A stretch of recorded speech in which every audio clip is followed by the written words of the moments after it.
Hey everyone, welcome to United Church Online. As you can tell, we are in a little bit different of a setup today. A couple things came up this week, so Aaron and I weren't able to record in the usual space that we're able to record. And so welcome to my office, or that is a closet, or is it a closet that's an office? Either way, welcome to this space. Every week, we have been going through the lectionary. We've been re-Jesusing ourselves throughout the year of 2021, and we've been using the lectionary as our guide. And today, we are in the book of John, and we are talking about the feeding of the 5,000. Now, most of us usually have an understanding or a history with the feeding of the 5,000, but today, we're going to take a little bit different of a look at it. We're going to take a kind of look at what it means to kind of sit with someone, to be with someone. And the feeding of the 5,000 is a great illustration of that.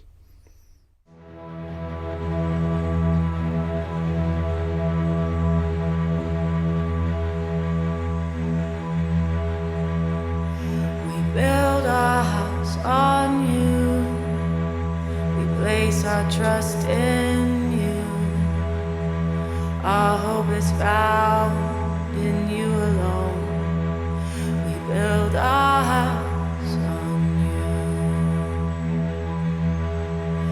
When darkness takes our side and straining has made us blind, our hope is found in you alone. When darkness takes our side,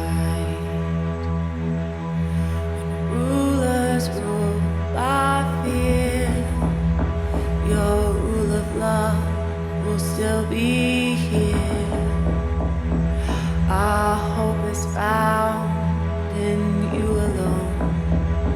When rulers rule by fear, if justice doesn't come in this life, under the sun, our hope is found in you alone. If justice doesn't come,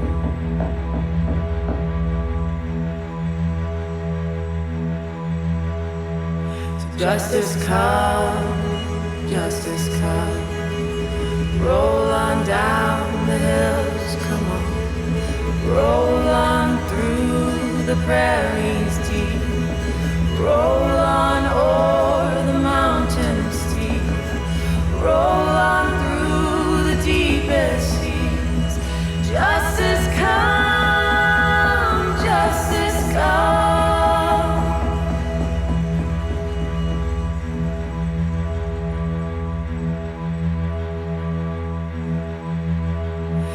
We build our house on you. Place our trust in you. Our hope is found in you alone. We build our house on you.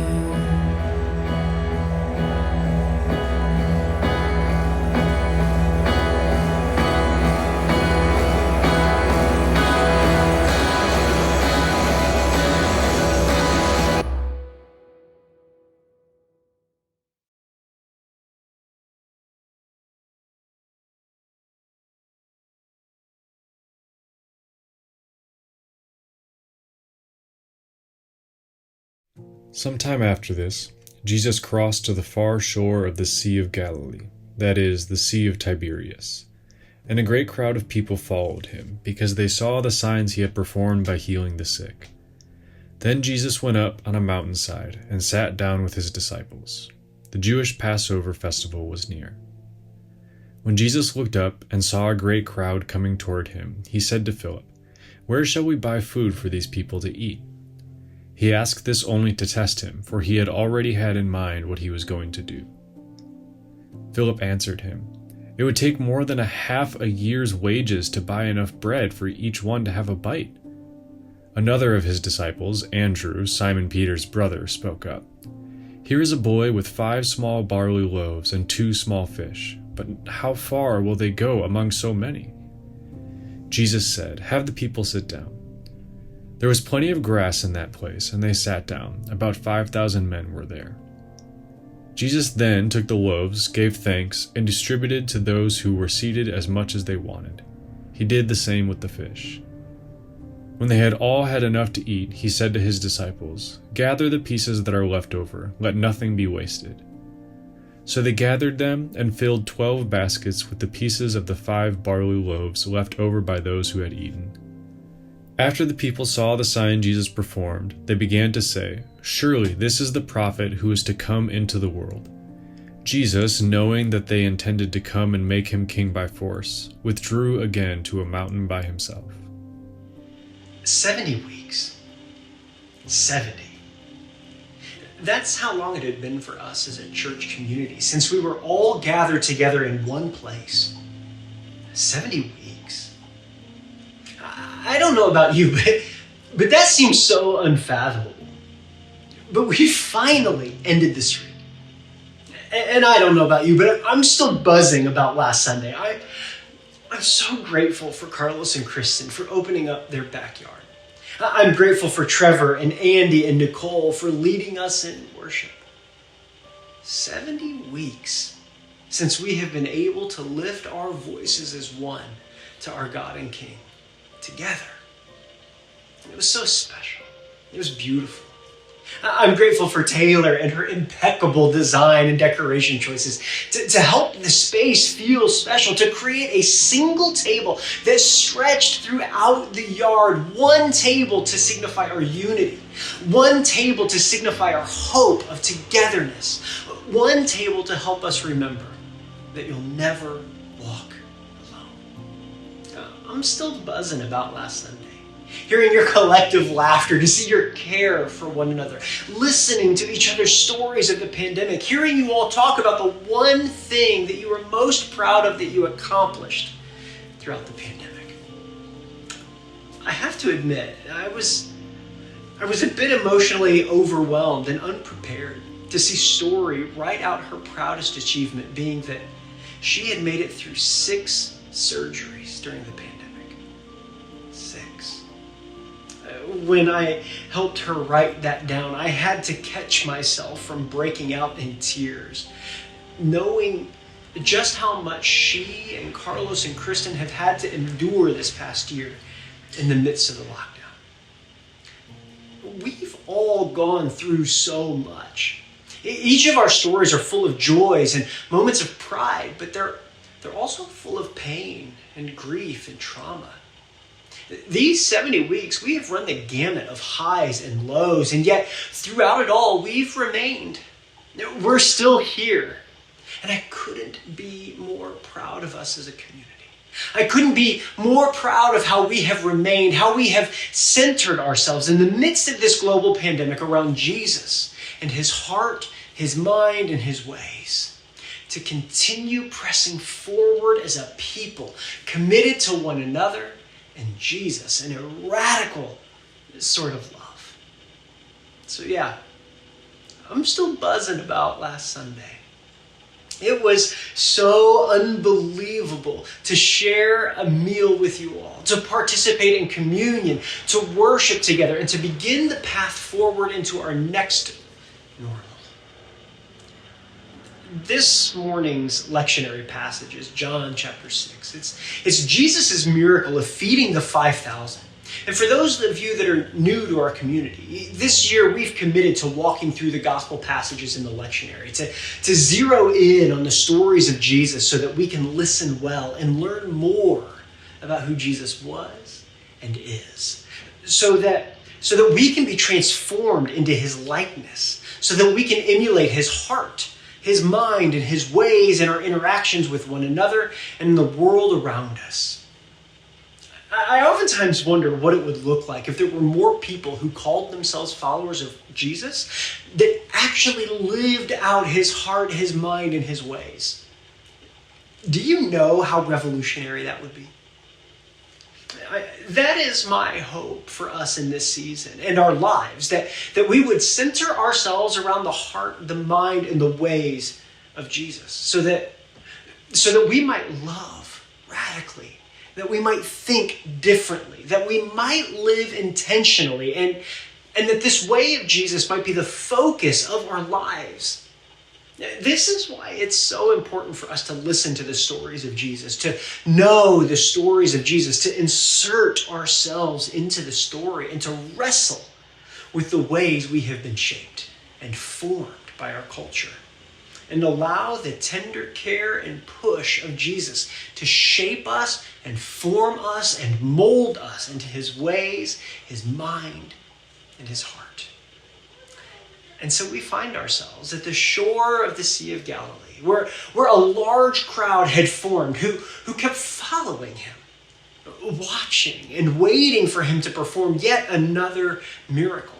To see the lame walk, to heal the children and women of their diseases, to raise children from the dead, and to turn water into wine. They were waiting and watching for something new. As the crowd formed, I wonder if in some ways they were watching Jesus to see if he was who people said that he was. What they had started whispering about, that maybe he really was the Messiah. Maybe he was the one who was going to make the prisoner free, who was going to set the oppressed free, who was going to restore sight to the blind and proclaim the year of the Lord's favor. But recently I noticed something about this miracle, this feeding of the 5,000 that I'd never seen or really heard before. Something that I think speaks tenderly to the moment that we find ourselves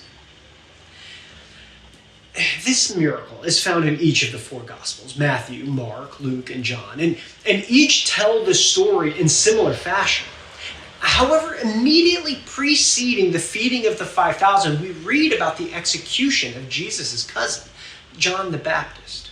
Matthew, Mark, and Luke put the story on full display, while the writer John simply alludes to it. And I know it's easy to see scripture in chunks or vignettes, to only see one story at a time, but I think that this is actually a significant moment here. Jesus is in mourning. He's grieving the execution of his cousin and friend, whose life is intertwined with his identity and his purpose. You see, John was the one who was to prepare the way for Jesus. And Jesus, at the moment, couldn't be understood apart from John. They were interlinked. Their stories were joined together. And I think Luke and Matthew's renderings are perhaps the most illuminating to what was going on in through Jesus' mind.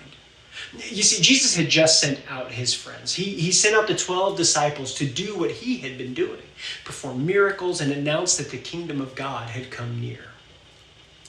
And so he was alone. Jesus was alone when the news of John's death reached him. And as his friends returned back to Jesus, as they came back from their trip, probably excited and amped up, ready to talk about all that they had done, Jesus then took them with him and withdrew privately to a city called Bethsaida. Jesus retreats into seclusion with his friends, into mourning. Matthew gives a bit different of a rendering. When Jesus heard this, that John had been executed, he withdrew from there in a boat to a deserted place by himself. Again, mourning, grieving, and seclusion. But the crowds followed him. The crowds surrounded him. And I wonder what they saw. I wonder if they knew his pain. I wonder if they knew his suffering. I wonder if they knew his grief. I wonder how many people drew near to him. How many placed a hand on his shoulder. How many grieved with him. How many said a word of blessing, a condolence, a prayer. I imagine that this giant gathering was in many ways a funeral dirge of sorts.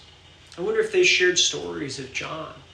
If John's disciples were there, if people shared their experiences of following John out into the wilderness, talking about his oddities of eating only locusts and honey, of of his clothing choices. I wonder if they laughed and shared funny stories.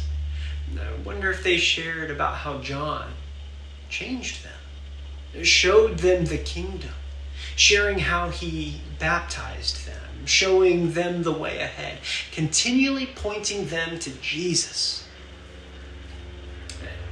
And with nowhere else to go, they listened. They came to Jesus. They all came to Jesus. And as they grieved together, I wonder if they remembered the words that Jesus gave them in the Sermon on the Mount.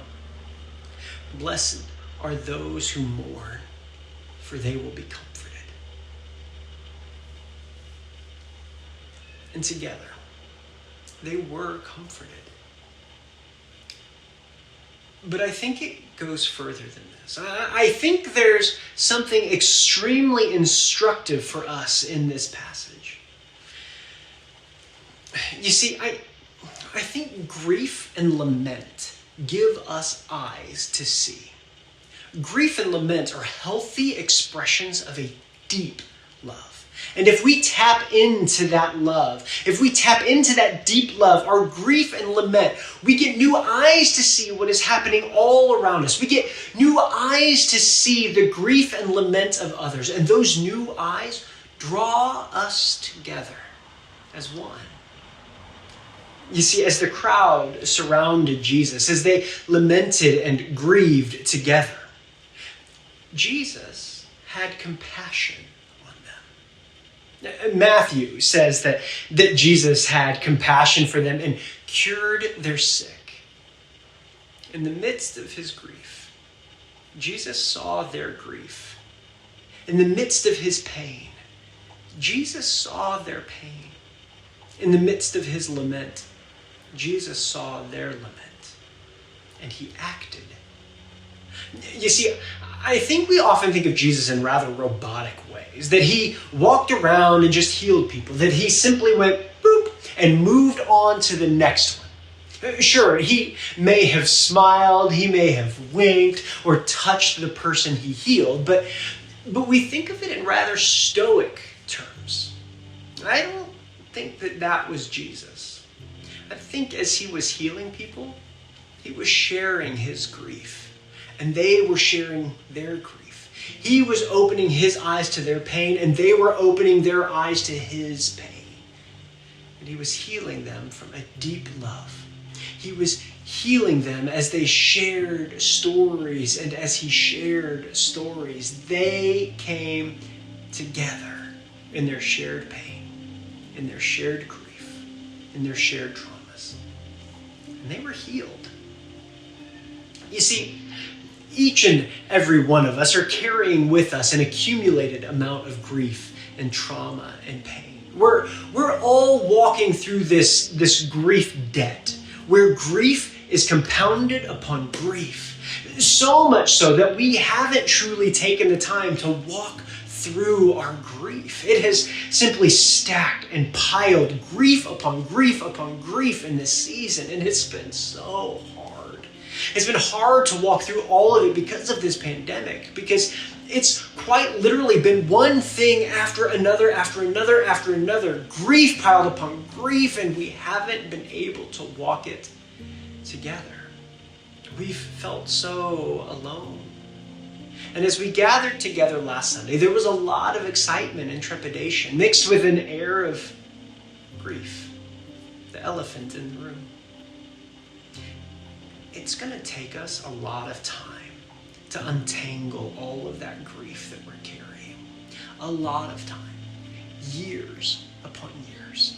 And I don't want us to be fearful of that. Rather, I want us to allow that grief to transform us, to reveal to us the deep love that resides within us. I want us to be able to share with one another and to see each other differently as we share our stories.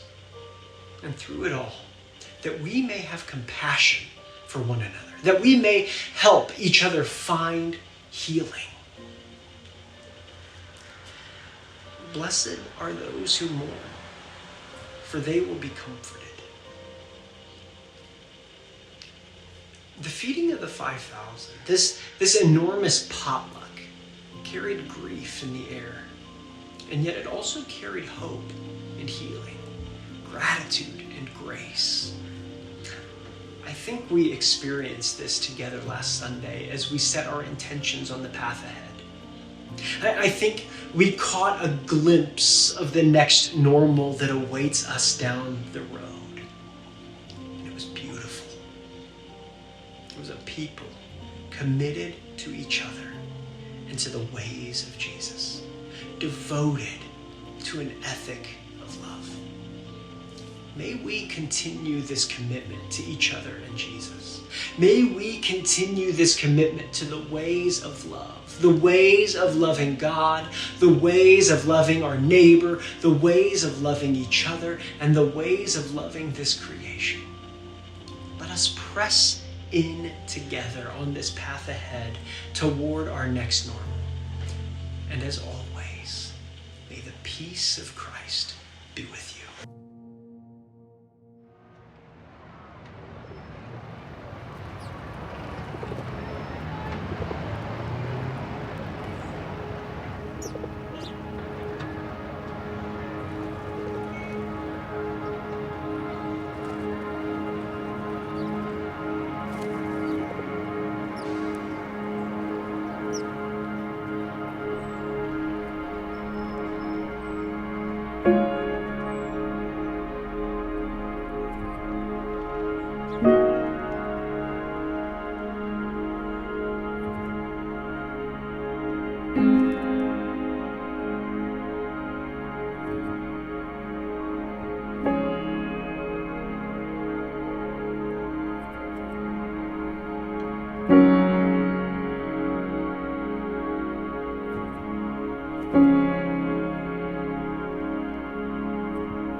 Every week, we meet together for a Sunday Circle after this video premiere at 11 o'clock. This is a space where you can process, reflect, and get to know people who call United their home. You can find the link to the Zoom meeting in the video description. Also, every week for over 3 years now, we have closed with the same benediction. We do this in an effort and a hope to remind ourselves of who we are striving to be as a people and calling ourselves towards that reality. And you would think I would have it memorized after saying it for so long after 3 years, but I do not. But I will be reading it, and may you be blessed today by these words. May God bless you with discomfort, at easy answers, hard hearts, half-truths, and superficial relationships, so that you may seek truth boldly and live from deep within your heart where God's Spirit dwells. May God bless you with anger, at injustice, oppression, and exploitation of people, so that we may work for justice, freedom, and peace. May God bless you with tears to shed for those who suffer from pain, rejection, starvation, and war, so that we may reach out our hand in comfort and turn their pain into joy.